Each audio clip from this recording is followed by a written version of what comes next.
So, kailangan nyo lang i-click yung registration. So, meron dalawang option doon via email or via phone. Sa via phone kasi, pwede nyo ilagay yung number nyo doon tapos magkakaroon ng verification code. Kailangan nyo din i-check kung yung currency ba ay Philippine Peso or nasa ibang bansa. Kailangan Philippine Peso yon. Tapos ang promo code 3BH.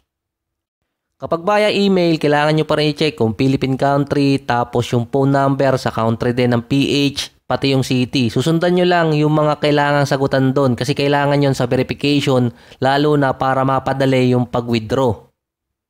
So kalimitang ginagamit ko dito yung sa email dahil pwede akong gumawa ng multiple account kasi merong game dito na pwede mong kunan talaga ng pantaya sa mga NBA games. Promo code pa rin 3BH. Tapos pwede nyo i-click yung bonus kung ano yung pipiliin nyo. Kung para ba sa sporting betting yon, sa casino, or kaya pwede nyo din tanggihan. Kung magkano yung dineposit nyo, ganun din yung makukuha yung bonus. Ia-apply nyo pa yon para talaga makuha.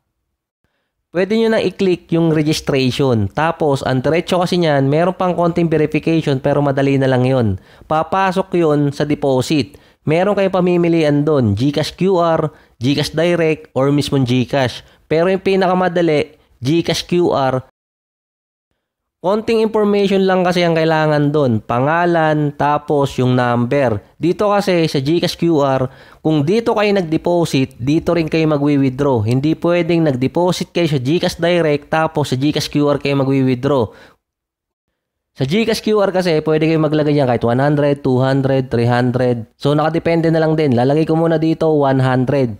Click nyo lang yung confirm, magkakaroon to ng GCash QR. Doon kasi pwedeng isend talaga. Mas mabilis yun kumpara doon sa GCash Direct at sa mismong GCash. So, mag-iintay lang ng at least 1 to 3 minutes bago pumasok sa account. So, yung kalimitan nilalaro ko dito, yung Crush. Kasi dito ako kumukuha ng pantaya talaga sa mga NBA games. Yung 100, ginagawa ko na at least 200 or 300 para maibet sa mga games sa NBA.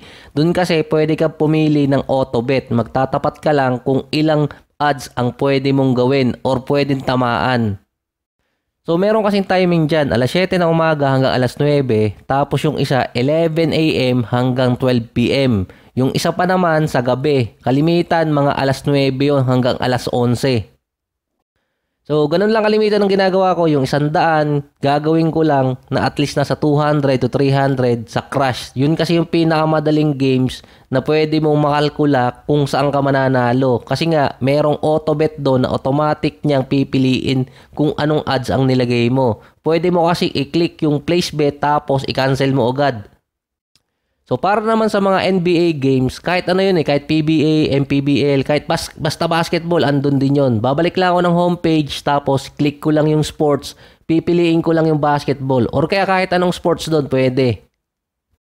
Sa withdrawal naman, balik lang kayo ng homepage, click nyo lang yung deposit doon sa may homepage. Katabi kasi noon, magbubukas yung bagong window, katabi ng deposit yung withdrawal, click nyo lang yung tab na yon. So piliin nyo lang kung saan kayo nag-deposit noon, doon din kayo magwi-withdraw. So ilalagay nyo lang yung phone number at pangalan. So importante kasi yon lalo na sa mga hindi verified. So kung magkano yung dineposit nyo, kailangan nyo munang iwan. Yung mawi-withdraw nyo lang kung magkano yung napanalunan nyo. So, meron ding limit yun. May minimum kasi dito na at least 100 pesos.